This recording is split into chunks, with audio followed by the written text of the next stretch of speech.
To ke haƙuri dan uwarki dan ubanki ke haƙuri ki ce ma uwarki da ubanki muna ba su haƙuri ke ma ke haƙuri muna baki haƙuri ki sako ma ɗan uwanmu tunda dai kin ce a baki haƙuri to muna baki haƙuri ga yanda abubuwan da suka faru ke haƙuri dan uwanki dan ubanki muna baki haƙuri ko ba haka ba muna miki fata alkhairi.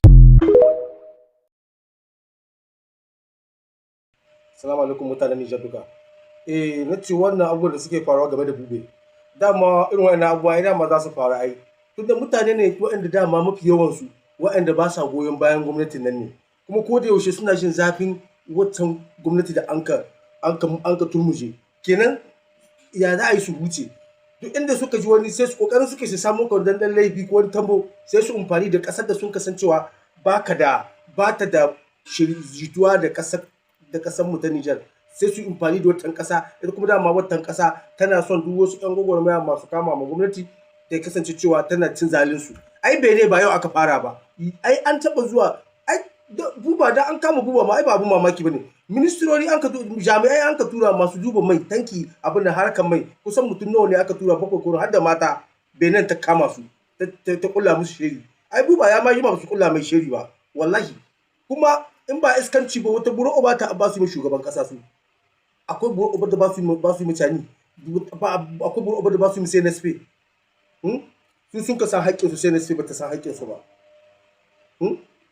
Dama da suka aiki da ita mutum sai ka ga moci wai an kama wani to mutum dan uwar shi ya kama ga tanko shi to tunda bai so a zage shi tunda ga tanko shi ya aiho shi ba sai kama ga tanko shi ya ba dan kashin buro uba kai ai sun san inda suka zo su yi buro uba su sun san inda suka buro uba su wani ko koshi ga ana ci ya isa rohe mutum wallahi ko koshi mutum ga ana ci wallahi wani sai dai ya kauda kai dan mai cin koshi wallahi bai isa rohe mutum ba wuri gare shi ba wuri gare shi ba dan suna yan kashin buro uba daga Abidjan sai Benin ba suka buro uba ga kuma sun sani Abidjan su daga tura mun yan ta'adda ba a kashe mu Benin ma kuma haka muka fama da su yan ta'adda cikin Benin suka zo su kashe mu dan sun kama mutunan Niger ma abun mamaki na ai ba abun mamaki bane wanda ka tura mun yan ta'adda suna kama da hari an ba mamaki wanga ai ba wani abu na ba ma kuma wannan duk shirme ne huciya zashi haɗin baki ne da ƴan Niger wai kana jin wasu suna jin daɗi wai an kama Bube an yi mi da mi kuma in ka ji maganganun ma ba wai ba bugu ba ko wai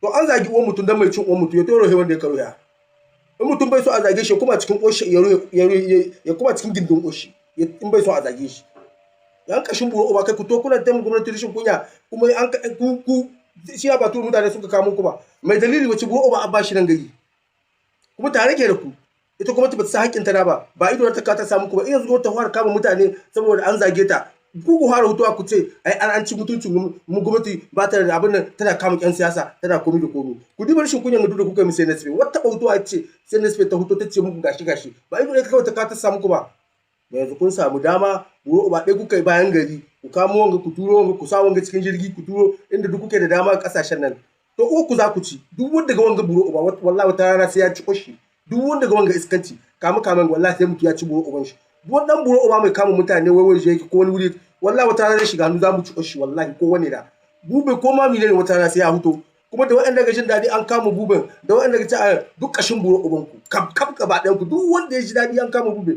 durun koshi ni hodi dan mai yaki in mutum ya isa ni mutum ya min buro uba in ci buro uban shi wallahi babu dan buro uban da muka sabke ma gula daga duniya sai lahira wata buro uba ta yan kashin buro uba ka din shagudiyan banza diyan mutanen banza wai an taba mutunci mutum an ci uwan mutum ma ba ma mutunci ba cin durin uwan mutum ma an kai dan mai cin wasu yan kashin buro uba kai yan ɗeba yan marasa mutunci ai sun san inda suka yin shi daga Abidjan na sai miya kisa sai Benin wanda sun kasan su dama suna adawa da gwamnatin ga yan ɗeba yan shagu an ci uwan mutum ya to kama wanda ka kama yan kashin buro kuma duk wanda ya roye wani ya ci durin kwasa in bai fasa durin wani roye mutane ba yan kashin buro uba kai ɗeba yan banza yan halkaku an ci mutunci an ci uban wa ya ce wakata a hekan baka so a ci mutuncinka akwai uban da ba ci mutunci shi bana duniyar ga yan kashin buro ba mina kan Bube da sauransu ni kaga babu ruwa da harkar Bube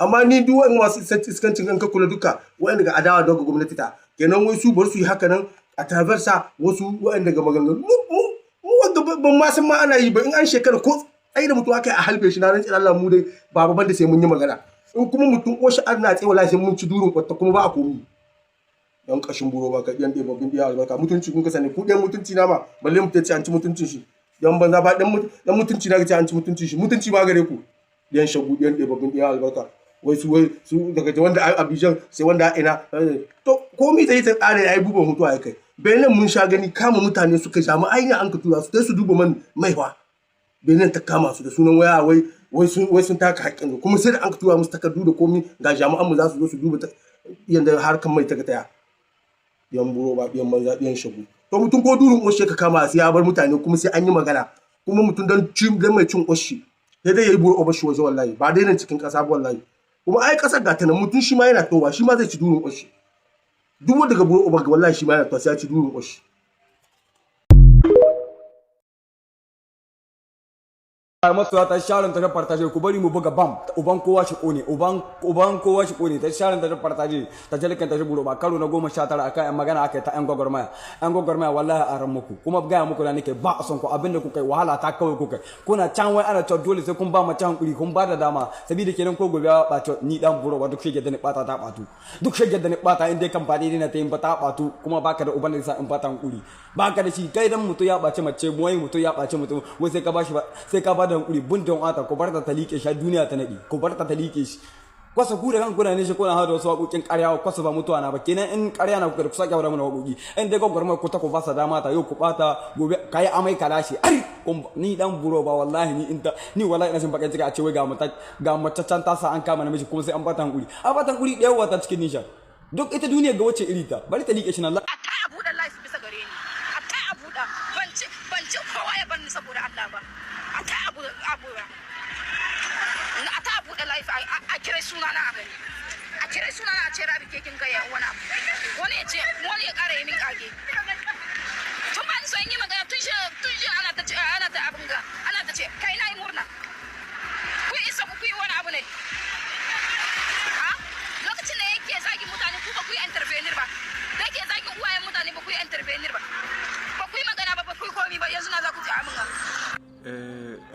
rabi wanga sako da ki tura zuciya ke katta abin gadin ki saboda in zuciya ka ta hau komi kana iya faɗi rabi tun jiya mun ji live tare da ke muke cewa bube yana nan muka ce rabi dan Allah tsakanin ke da bube ke hakuri ke ga kenan kan wa'annan makiya wa'anda ba su san bube su ne za su yi ta abin gadin ki hakki zo kina gayin maganganu wa'anda ma in hankalinki ya kwanta ba ki iya ganin su akwai munafukai nan kira ga yanzu maganganun da kin kai suna nan duka an yi rikodin duka maganganun da kin kai Allah ya samu dace mu dai bube muna mashi fatan alkhairi bube muna ma bube fatan alkhairi ubangiji Allah shi hiddo bube lahiya Allah ya saka fara ce muna ma bube fatan alkhairi insha Allah bube namiji ne lega kan bayan da bube yi mu ce yan Nijar ba sai ba amma kowa ya sani bube kwatano duk da yana zagi mu mun sani zagi ba abin kwarai bane mu ma muna yi mun san ba abin kwarai bane amma a faɗin mutum da halin shi bube bai gani wani mutum ya zo ya ci mutuncin Nijar ko shugabannin Nijar bube ya yi shiru bai magana ba duka muna zakkuwa tare da ku ba wanda bai hawa laifin bube kenan mutum in an kama shi ne sai a zo a nuna kai wani kana da kuskure waye tun lokacin yana ga hili ya kamata ku zan faɗa mishi wanda ga irarrainka ya kamata ka gyara amma sai an kama mutum kowane ya zo kun kaza waye wanga harka ta munahucci ce munahucci ne zai ba kai. Assalamu alaikum wa rahmatullah. Mu dai har abada ba za mu gaji ba da ta ƙasa da bisa TikTok muna ƙara tambaya haƙuri mera jibrin ki haƙuri don Allah ki haƙuri ko ba komi bube magidaci na muna ta faɗa miki muna ƙara nanata miki daga bube har matan bube duka sun yi sako takamamme zuwa a gare ki haƙuri shi deja ya tuba ya gane mu kuskuren shi insha Allah idan kika yafe mishi wallahi bube ba mutum na mai tsaurara ba ko mai kya abun a yayin da duk za a yi magana da shi abun da zai gai sai ce ai haƙuri shi ya gane kuskuren shi ya san ya aikata kuskure babba don Allah ki haƙuri ki yi haƙuri ki yi haƙuri insha Allah. Ko yanzu mun ji daɗi da yau kika baki ja maganan ba a kai baki kai abun ba gaban kotu aka dai muka samu kika bar shi nan, mun gode sosai. Ina ya saka miki da alkai. Sanin kan muna mun sani idan kika bar Bube kika yi haƙuri kika bar shi ba abun da zai rage ki da shi, sai dai ma ƙara miye ƙara shi na zaki samu lada wajen Ubangiji. Mu dagiyar da muka muna roƙo akan Bube ba wai muna yi na don saboda halin shi ba, a'a muna yi na saboda mun ga yayi ladama, sannan kuma da matar shi da 'ya'yan shi. Saboda haka nan na mun ka daddage muka roƙonki gafara dan Allah. Waɗanda annan ƙasa kuna ƙoƙari sosai da na Faransa da na nan Cote d'Ivoire da na Cotonou, Allah Ubangiji ya yi muku albarka, ya yi muna albarka gaba ɗaya. Mu dai baka da labarin mutum takamamme baka san shi mutumin nan ko wani na ba, yana can kan Facebook yana rubuce-rubucen shi da yada abubuwan shi na jarida yana yi, shi kenan sai wani ko dan siyasa ko kawai mai cewa ina son wane ina son wanga sai ya ɗauko maka hoton mutum ya yi maka sharin ko ya tura maka ya ce maka ai wanan ga makiyi ƙasa na bai son ƙasa bai son cani bai son wani na, shi kenan sai ku hau ku ta zagi. Bai dace ba. Bube bai san Maira ba. Wa yabba Bube labarin Maira? Dole akwai wanda yabba Bube labari na Maira. Har ya zo ya zaka yana ɗaukowa ayyukanta yana wallafa yana zaginta. Kenan baka san mutum ba, don Allah ku bar yarda a zaka a ɗauko kawai don saboda an gani za ku iya zagin kowa, za ku iya cin mutunci kowa, sai a ɗauko hoton mutum a tura muku a ce wanan ga makiyi ƙasa na koko a bai son wanga wani ai bai son ƙasa na ba shi yasa, shi kenan sai ku kashe mutum ai ta zagin shi ka ci mutuncin shi. Yanzu yau wa gari ya waya. Duk wanda ya ji waɗannan bidiyo biyu an ci mutunci sosai, an ci mutunci sosai ba ɗan ƙarami ba. Amma mi za a tamba sai dai mu ce a yi haƙuri dan Allah. Filis Maira ki yi haƙuri ya zamto kin fi ƙarfin nan kin huce nan kuma, dan Allah ki yi haƙuri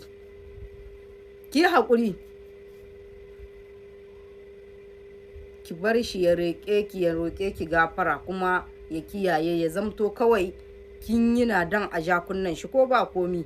Dan Niger na ke ma 'yan Niger ta dan Allah, kuma kina yin abubuwa na a gyara dan Allah, kawai ya zamto kin jakunan shi na dan Allah. Filis mu dai roƙonki muka yi dan Allah a sassauta mishi ya dawo ga iyalin shi.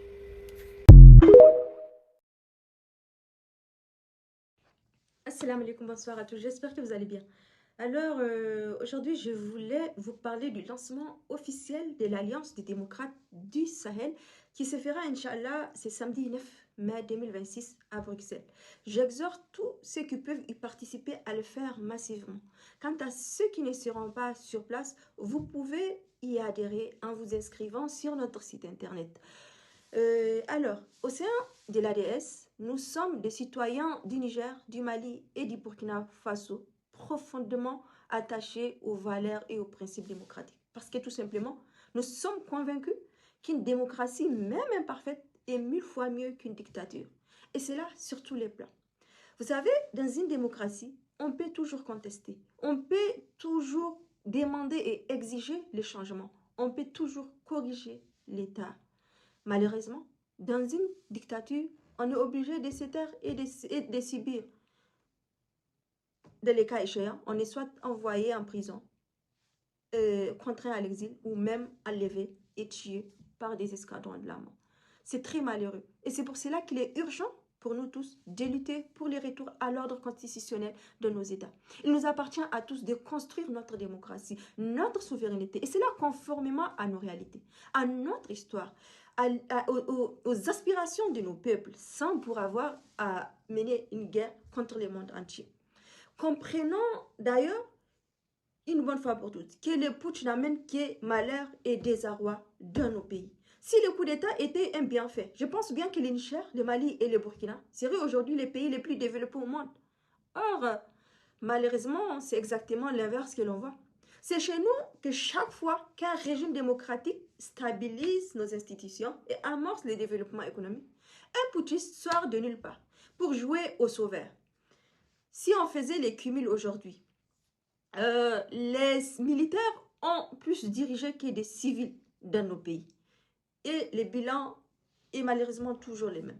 Ils déstabilisent nos institutions, ruinent nos acquis, détournent les fonds publics en laissant les caisses de l'État vides, avant de se tailler des amnisties sur mesure pour couvrir tous leurs crimes, tous les crimes qu'ils ont commis durant leur transition, et partir laisser des civils réparer leurs pots cassés. La méthode est toujours la même.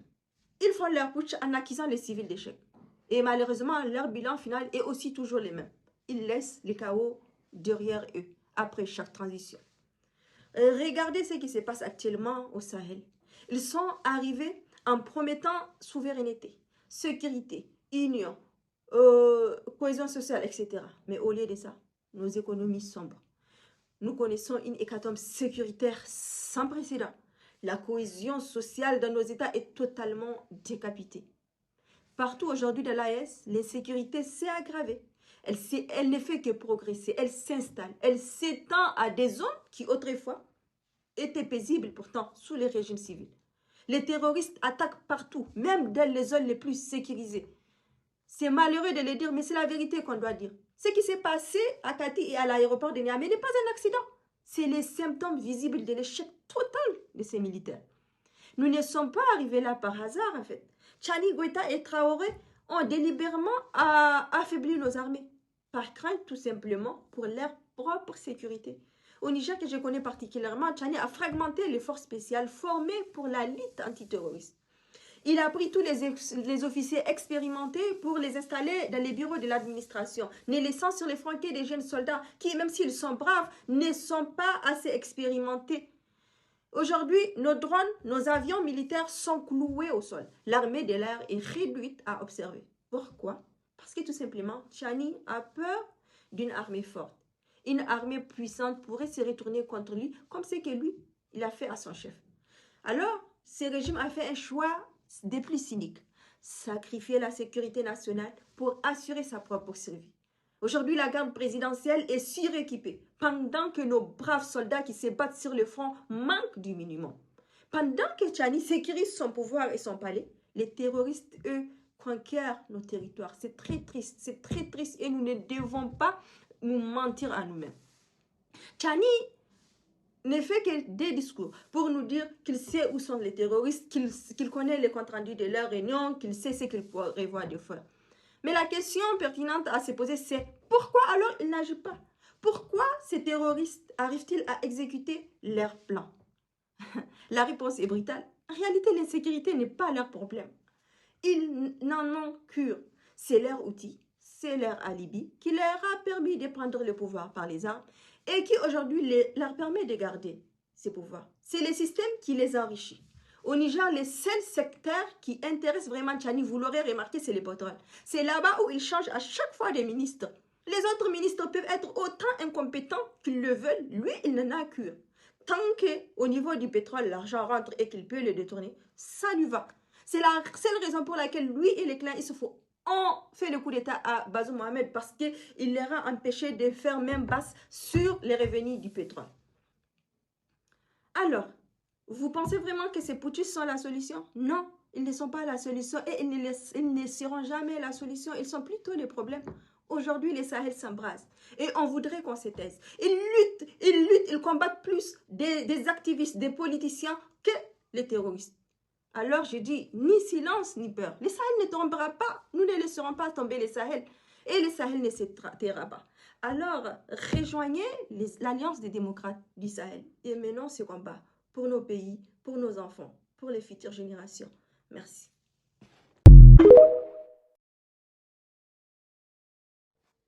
Assalamu alaikum, c'est Safa Momen. Bonne rupture à tous ceux qui ont gêné aujourd'hui. Puisse Allah dans son infinie miséricorde ramener notre pays sur les chemins de la paix, de la cohésion sociale, de l'essor économique et de la démocratie.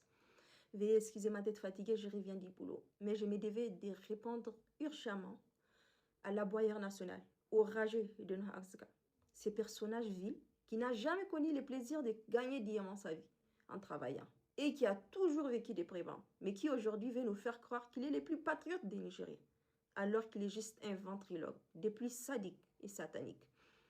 Ceci étant dit, le sujet principal de mon intervention aujourd'hui est une vidéo relayée par ces personnages vils de Noah Arzika, présentée avec une intention claire, faire croire que le président Bazoum Mohamed est un rebelle, un terroriste. Dans cette vidéo, on voit le président Bazoum assis dans une salle, entouré de nombreux nomades.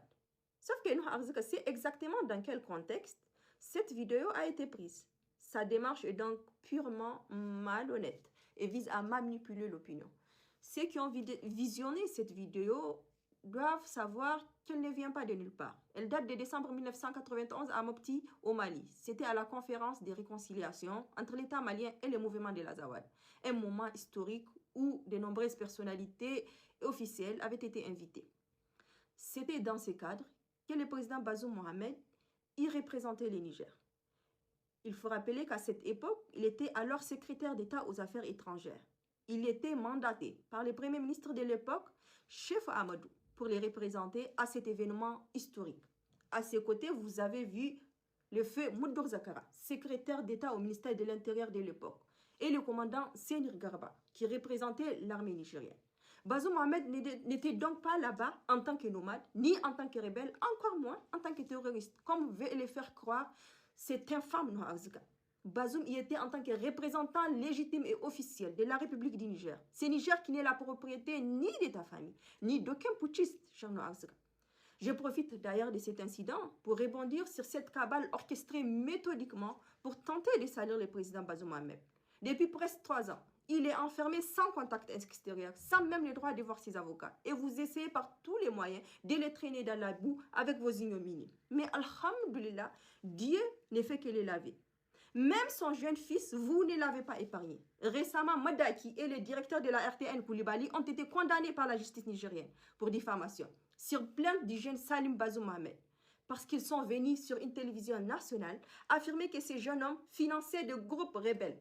Mais une fois devant les juges, ils n'ont pas pu produire de preuves, parce que tout simplement c'était faux, ils mentaient. C'est tout naturellement que les juges les ont condamnés, malgré qu'ils se croyaient avoir le pouvoir. C'est exactement de la même manière que Tchani, Issouf et leur clan satanique tentent de salir le président Bazoum Mohamed. Mais comme pour Salim, ils mentent. Tout ce qu'ils essaient de mettre sur le dos de Bazoum est faux. En 40 ans de carrière, Bazoum n'a jamais été associé à un scandale de détournement des deniers publics. Il n'a jamais demandé que les Niger soient bombardés comme ils veulent le faire croire. C'est d'ailleurs lui, au contraire, qui a demandé qu'on n'intervienne pas militairement, c'est 26 juillet 2023, pour préserver les vies de ces jeunes GP, qui aident pourtant à les maintenir en otage. Bazoum n'a jamais été terroriste non plus. Et d'ailleurs, s'ils avaient la moindre preuve de tout ce qu'ils avancent sur lui, croyez-moi, il lui aurait fait un procès public, rien que pour l'humilier. Mais une fois de plus, par la grâce d'Allah Tout-Puissant, il est le plus intègre des politiciens de ce pays. Ils n'ont rien de sale sur lui. Comprenez ceci, Bazoum est informé. Bazoum est privé de parole. Mais Bazoum n'est pas seul. Il ne peut pas se défendre, mais son Dieu est son garant. Et nous, je le jure, que nous veillerons. Nous veillerons à ce que personne ne puisse porter atteinte à son honneur ni à sa réputation en son absence. Quant à toi, Noah Arzika, rappelle-toi que c'est ces mêmes Bazoum que tu tentes aujourd'hui de salir, qui payaient tes soins. Mais bon, comme on dit, Godia c'est dans Khalal, tu ne sembles pas l'être. La prochaine fois que tu t'aventureras à vouloir salir le président Bazoum Mohamed, toutes les preuves de ce que tu percevais pour ta santé, venant de cet homme digne, sortiront au grand jour. Allah Yeshriakou, puisse Dieu sortir les Niger de vos mains sataniques, puisse Dieu débarrasser les Niger de tous ces véritables ennemis. Et ça le sera bientôt, Inch'Allah.